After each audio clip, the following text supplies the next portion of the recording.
tā ir privilēģija. Tā ir milzīga balva un iespēja, kura nav dota miljoniem kurdu, piemēram. Balsot par savu valdību, par savu valsti. Jo viņiem tādas valsts nav. Kaut gan ir nesalīdzināmi vairāk nekā mēs. Protams, mēs varam runāt par Ukrainu, par apdraudējumu, kas ir mūsu valstī, par tādu tīri emocionālu apdraudējumu, kādu es patreiz jūtu, un droši vien neesmu vienīgais, kas to jūt. Tādu ļoti nepatīkamu sajūtu. Jāsaka, es nejūtos komfortabli. Un droši vien tieši šī iemesla dēļ ir jāiet un jābalso. Risks ir pazaudēt tādu valsti, kādu es to redzu vismaz šobrīd. Un es nevarētu teikt, ka šī mana valsts būtu slikta. Vai man būtu slikta dzīvošana šajā valstī. Nē. Ir lietas, kuras es vēlētos, ka mainās.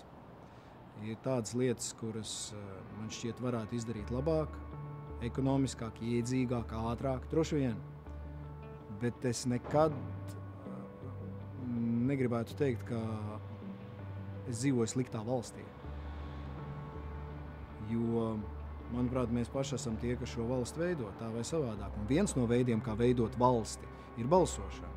Un ja cilvēks nepiedalās savas valsts veidošanā, tad viņš ne tikai iznieko savu balsi, viņš kaut kādā pastarpinātā veidā, muļķīgā situācijā nostāda visus pārējos.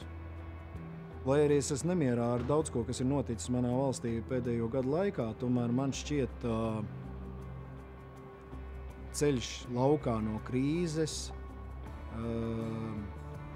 varēja būt vēl smagāks.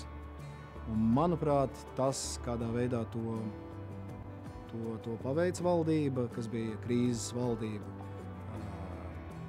bija pietiekami labs tajā situācijā.